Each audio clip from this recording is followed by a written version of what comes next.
எல்லாருக்கும் வணக்கங்க.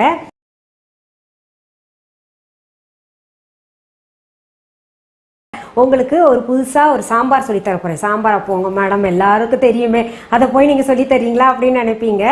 இல்லைங்க, என்னுடைய ஸ்பெஷலுங்க அது. அதாவது பார்த்தீங்கன்னா, இந்த சாம்பார் நான் செஞ்சேன்னா வீட்டில் பவுலில் துளி கூட இருக்காது. அதுவும் எல்லாருக்கும் ஃபேவரட், எல்லாருக்கும் பிடிக்கும். என் வீட்டுக்காரனை பார்த்தீங்கன்னா எல்லாம் தேடி தேடி அது சாப்பிட்ருவாரு. என்னன்னு கேட்குறீங்களா? பாவக்காய் சாம்பாருங்க. என்ன பாவக்காய், ஐயோ கசக்குமே அப்படின்னு நினைக்கிறீங்க. கசக்காது. நான் செய்கிற பாவக்காய் சாம்பார் ரொம்ப ரொம்ப சுவையாக இருக்கும். அதாவது ஒரு பாவக்காய் துண்டு கூட மிச்சம் இருக்காது. என் பிள்ளைங்களும் சாப்பிடுவாங்க. குழந்தைங்களுக்கு பொதுவாக பிடிக்காது இல்லையா? என் பெரிய பொண்ணு பார்த்தீங்கன்னா குட்டி குழந்தையா இருக்கும் போதே பார்த்தீங்கன்னா அது விரும்பி தேடி தேடி சாப்பிடுவா. அவ்வளவு சுவையாக இருக்கும்.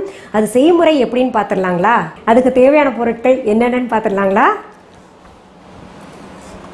பாருங்க, பாவக்காய் 2 எடுத்திருக்கேன்.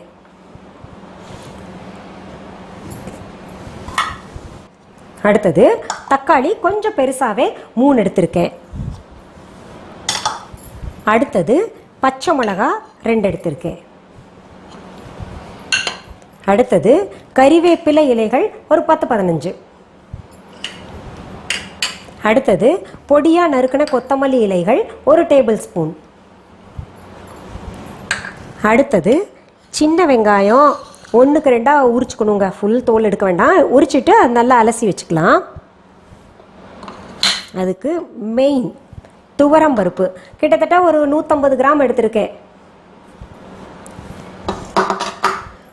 சின்ன ஒரு பாதி எலுமிச்சை அளவு புளி எடுத்து ஊற வச்சிருக்கேன்.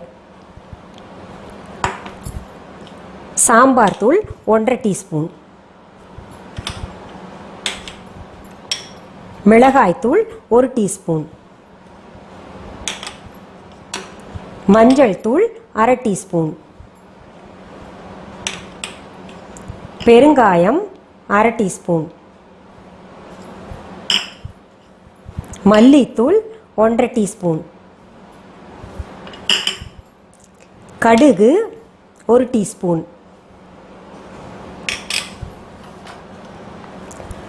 எண்ணெய் 3 டேபிள் ஸ்பூன். வெந்தயம் 1/2 டீஸ்பூன். உப்பு தேவையான அளவு. சரி, இப்போ நம்ம என்னென்ன பொருள் தேவைன்றது பார்த்துட்டோம் இல்லைங்களா? நீங்கள் நினைப்பீங்க, என்ன நம்ம மற்ற சாம்பார் செய்கிற மாதிரி தான் இது எல்லா பொருள் போடுறாங்கன்னு சொல்லிட்டு. சரி, அது செயல்முறை இப்போ பார்க்கலாங்களா? பாருங்க, துவரம்பருப்பு அலசி நான் குக்கரில் போட்டிருக்கேங்க. அதில் என்ன பண்ணணும், நம்ம இந்த வெங்காயத்தை போட்டுக்கலாம். முழுசாகவே அப்படியே போட்டுக்கோங்க. அதில் இந்த 2 பச்சை மிளகா இருக்கு இல்லையா, அதையும் போட்டுக்கலாம். அடுத்தது பார்த்தீங்கன்னா கறிவேப்பிலை இருக்கு இல்லையா, அதையும் போட்டுக்கலாம். கருவேப்பிலை தாளிக்கும் போது சுருட்டிக்கும், அதனால் நான் பார்த்தீங்கன்னா அது எண்ணெய் குடிச்சிருதுன்னு சொல்லிட்டு நான் அப்படியே பச்சையாக போட்டுப்பேன் இதுலேயே வேகும்போது. அடுத்தது வெந்தயம் போட்டுக்கலாங்க. 1/2 டீஸ்பூன் இருக்கு இல்லையா வெந்தயம், அதையும் போட்டுக்கலாம். அடுத்தது பெருங்காயத்தூள் போட்டுக்கலாம். 1/2 டீஸ்பூன் சொல்லியிருந்தேன், அதையும் போட்டுக்கலாம். அடுத்ததுங்க மஞ்சத்தூள். மஞ்சத்தூள் கொஞ்சம் போட்டிருக்கேன். 1/2 டீஸ்பூனில் ஒரு 1/4 டீஸ்பூன் போட்டிருக்கேன். அப்புறம் நம்ம தேவையான அளவு தண்ணி ஊற்றி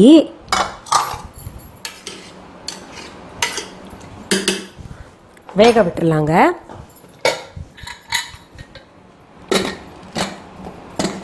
அடுப்பில் வச்சிடலாம் நம்ம.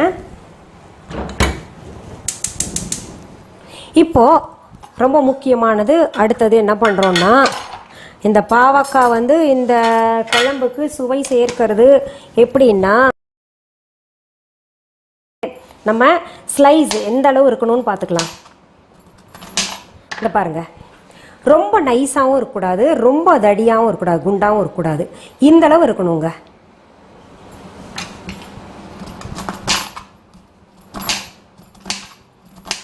சரி, இது அரைஞ்சிக்கலாம். அதுக்கு இப்போ என்ன பண்ணலாம், நம்ம நடுவில் அப்படியே இந்த பேன் அடுப்பில் வச்சுங்க, சூடாகிறதுக்கு வச்சுட்டு கொஞ்சம் எண்ணெய் ஊற்றிக்கலாம். தெரியும், அது சூடாகட்டும். அது வரைக்கும் நறுக்கிறேன் நான். நல்லா பாருங்கள், பச்சை பசேன்னு இருக்குல்ல. இது பாகக்காயின்னு ஏன் பேர் வந்துச்சு தெரியுமா? பாகு அல்லாத காய், இனிப்பு அல்லாத காயின்றனால அதுக்கு பாகற்காயின்னு பேர் வந்திருக்கு. எல்லாம் நம்ம தமிழர்கள் யோசிச்சு நல்ல நல்ல பேராக வச்சுருக்காங்க. நம்ம தான் போய் இங்கிலீஷில் பிட்டர் கார்டுன்றோம், தமிழ் பெயர்கள் தெரிஞ்சுக்கிறது இல்லை.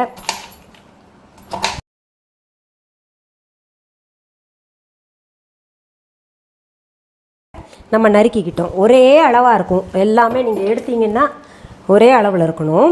இப்போது அது பேன் வந்து சூடாயிருச்சுங்க. இதுக்கு கொஞ்சம் எண்ணெய் மட்டும் 3 டேபிள் ஸ்பூன் சொன்னேன் பார்த்தீங்களா. எதுக்குன்னா எல்லோரும் நீங்கள் சாம்பார் செய்யும்போது என்ன பண்ணுவீங்க, அந்த பாகக்காயை அப்படியே சாம்பாரில் சேர்த்துப்பாங்க டைரெக்டாக. அப்படி சேர்த்தாங்கன்னா தான் நமக்கு கசப்பு தன்மை கொடுக்கும். நம்ம இப்போ என்ன பண்ணோம், இந்த பாகக்காயை நம்ம தனியாக வதக்கி நல்லா ஃப்ரை பண்ணி வச்சுக்கணும்.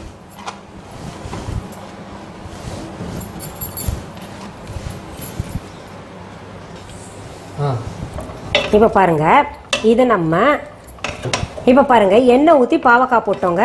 போட்டு நல்லா வதக்கணுங்க. அது வதக்கிறப்ப என்ன பண்ணணும், நம்ம உப்பு சேர்த்துக்கணும். அதில் உப்பு சேர்த்தா அந்த என்ன சொல்கிறது, அந்த கசப்பு தன்மை இருக்கும் இல்லையா, கொஞ்சம் அந்த உப்பு வந்து அப்படியே இழுத்துக்கும்.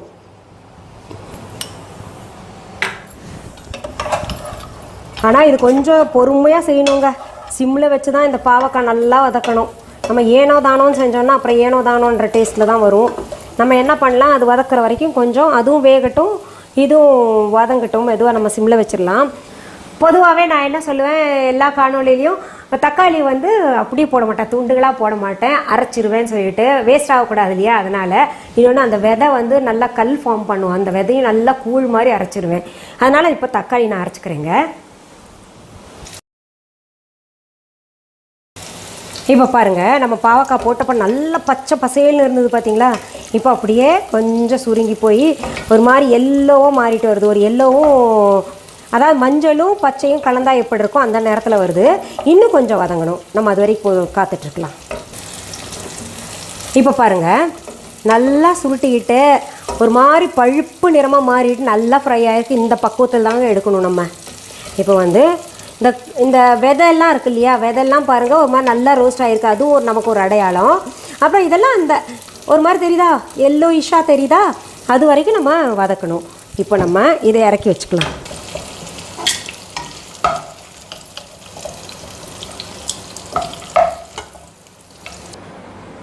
இப்போ பாருங்கள், நான் ஒரு பவுலில் எடுத்து வச்சுருக்கேன்ல இந்த பாவக்காய், எவ்வளோ இருந்தது இப்போ பாருங்கள் சுருங்கி போய் கொஞ்சம் ஆயிடுச்சு இல்லையா. சரி, இது இப்போ நம்ம தனியாக வச்சுக்கலாம். இது என்ன பண்ணலாம், இது மறுபடியும் அடுப்பில் வச்சுங்க. இந்த எண்ணெயோடையே இன்னும் கொஞ்சம் எண்ணெய் போட்டுக்கலாம். தாளிக்கிறதுக்கு போதும், இவ்வளோ எண்ணெய் போட்டுங்க.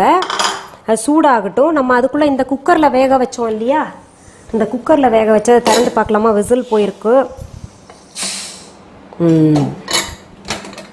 பாருங்கள், எல்லாம் நல்லா வெந்திருக்கு, சரியான பக்குவத்தில் இருக்குது. இந்த மாதிரி உடஞ்சா போதுங்க பருப்பு. இதை வந்து ஒரு சிலர் என்ன பண்ணுவாங்க, அதை கடைவாங்க. பட் அந்த கடைஞ்சா வந்து டேஸ்ட் நல்லா இருக்கிறது இல்லை. இப்படி இருக்கணும்.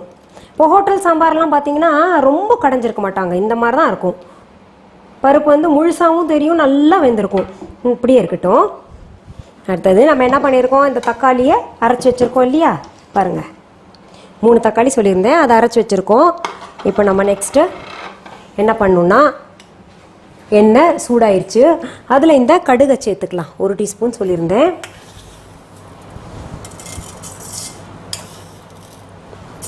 அதே எண்ணெய் தான் யூஸ் பண்ணியிருக்கேங்க, வேணா கொஞ்சம் நம்ம சேர்த்துக்கலாம். இன்னொன்றுங்க, பொதுவாக சொல்லுவாங்க சமைக்கும் போது பார்த்தீங்கன்னா பொரியல் ஒரு எண்ணெயில் சமைக்கணும்.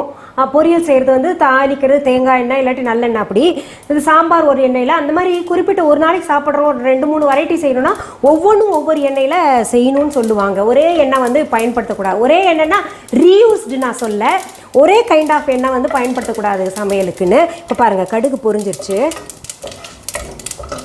இப்போ அடுத்தது என்ன பண்ணணுன்னா, நம்ம அரைச்சி வச்சுருக்கோம் இல்லையா தக்காளி, அதை ஊற்றிக்கலாம்.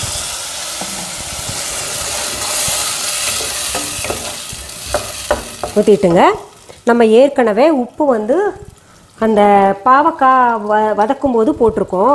இப்போ இதுலேயும் கொஞ்சம் சேர்க்கணும். பார்த்து பிறகு நம்ம வேணால் சேர்த்துக்கலாம். சர்க்கரையும் சேர்க்கறதுல தேனும் சேர்க்கறதுல ஒன்றும் இல்லைங்க. நீங்கள் இந்த மெத்தட்லேயே செஞ்சிங்கன்னா ரொம்ப சுவையாக இருக்கும். பாருங்கள், இப்போ உப்பு போட்டிருக்கேன்ல. அடுத்தது நம்ம மஞ்சத்தூள் போட்டுக்கலாம்.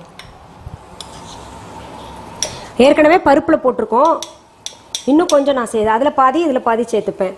ஏன்னா மஞ்சத்தூள் வந்து நமக்கு கிருமி நாசினி அது ஒன்று, அப்புறம் வந்து வயிற்றில் இருக்கக்கூடிய புண்ணெல்லாம் ஆற்றிடும். எந்த ஒரு இருந்த கிருமிகள் இருந்தாலும் அழிச்சிரும் இல்லையா. கொஞ்சம் மஞ்சத்தூள் நான் வந்து கொஞ்சம் கூடுதலாகவே வழக்கத்தை விட பயன்படுத்துவேன். அதுக்கடுத்தது பார்த்திங்கன்னா நம்ம இப்போவே உடனே மிளகாத்தூள் சேர்த்துக்கலாம். 1 டீஸ்பூன் சொல்லியிருந்தேன், மிளகாத்தூள் சேர்த்துட்டேன். அடுத்தது மல்லித்தூள் 1.5 டீஸ்பூன் சொல்லியிருந்தேன், மல்லித்தூள் போட்டாச்சு. அடுத்தது சாம்பார் தூள். மல்லித்தூளும் சாம்பார் தூளும் ஒரே அளவு இருக்கணும்.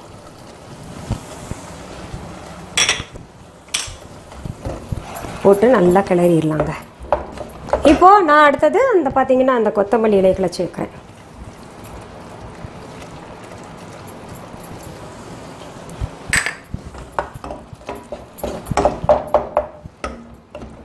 இந்த தக்காளி வந்து பச்சை வாசனை போட்டுப்பா. தக்காளி மட்டும் இல்லை, அதில் போட்டிருக்கிற அந்த மல்லித்தூள் மிளகாத்தூள் இதெல்லாம் பச்சை வாசனை இருக்கும் இல்லையா, அது போகிற வரைக்கும் நம்ம கிளறிட்டு இருக்கலாம். பாருங்க நல்லா சவச்சவன் கலரில் ரொம்ப அழகாக இருக்குல்ல. அடுத்தது நம்ம என்ன பண்ணலாம், இந்த பாவக்காய் இருக்கு இல்லையா வதக்கியிருக்கோம், அது வந்து இந்த மசாலாவோட நல்லா கலக்கணும். அதனால் நம்ம போட்டு அதை நல்லா கிளறிடலாம்.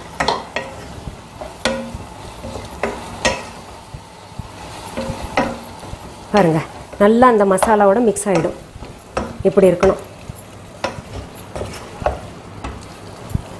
கலந்த உடனே கொஞ்சம் நம்ம தண்ணி சேர்த்துக்கலாம்.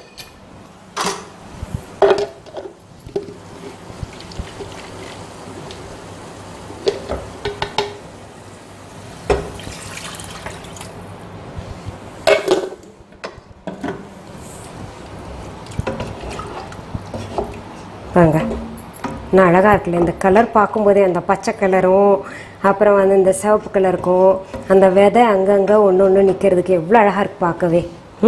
இந்த பருப்பு பாருங்கள் இப்படி இருக்கு இல்லையா, இந்த பருப்பை இதில் ஊற்றிக்கலாம்.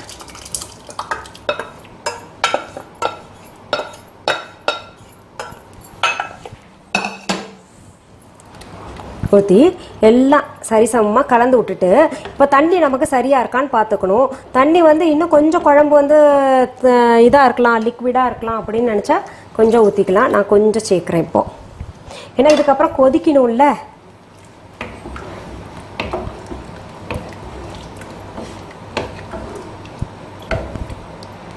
நம்ம அந்த பாவக்காய் நல்லா வெந்துருச்சுங்க. எந்த ஒரு காயும் போட்டு வேகறதுக்கு முன்னாடி நம்ம புளித்தண்ணி போடக்கூடாது. ஏன்னா புளித்தண்ணி போட்டோம்னா நம்ம எந்த காயும் சீக்கிரத்தில் வேகாது. அதனால என்ன பண்ணுறோம், நம்ம பாவக்காய் வதக்கும் போதே நல்லா அது வெந்துருச்சு, 3/4 மேலே வெந்துருச்சுங்க. இப்போ வந்து குழம்புல போட்டு இப்போ தக்காளியில் இது கிளறணும் இல்லையா, அதுலேயும் கொஞ்சம் வெந்துருச்சு. இப்போ கடைசியில் நம்ம இந்த புளித்தண்ணி ஊற்றுறோங்க. நான் புளி கரைச்சி வச்சுருக்கேன். கரைச்சி வச்சதை வந்து இதெல்லாம் ஃபுல்லாக ஊற்றிக்கலாம். ரொம்ப கொஞ்சம் தான் நான் புளி பயன்படுத்துவேன்.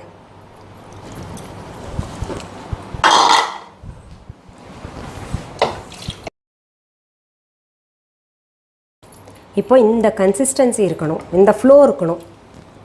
என்ன சொல்கிறதுங்க பாருங்கள், இப்படி இருக்கணும். இப்போது என்ன பண்ணலாம், நம்ம இந்த மூடி போட்டு மூடி விட்டுடலாம். நல்லா கொதிக்கட்டும், நல்லா நொறையா அந்த மஞ்சள் கலர்லாம் வந்து மேலே நிற்கணும். இன்னும் கொஞ்சம் பாவக்காய் வெந்துடணும். அதுக்காக நம்ம மூடி வச்சுட்டா கொஞ்சம் காத்திருக்கலாம்.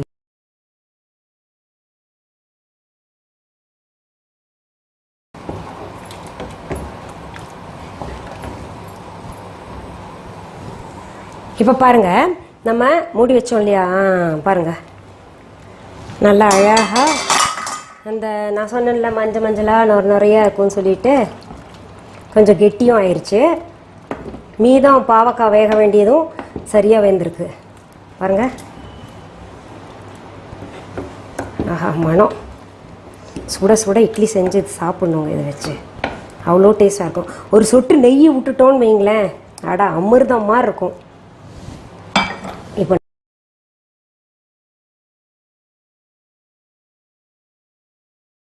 இப்போ பாருங்கள், பாவக்காய் குழம்பு அங்கங்கே பாவக்காய், பச்சை மிளகா, அந்த பாவக்காய் விதை எல்லாம் சேர்த்து என்ன அழகாக இருக்குது பார்க்கவே. இதில் நம்ம கார்னிஷிங் வந்து அங்கங்கே கொத்தமல்லி இலைகள் போட்டுக்கலாம்.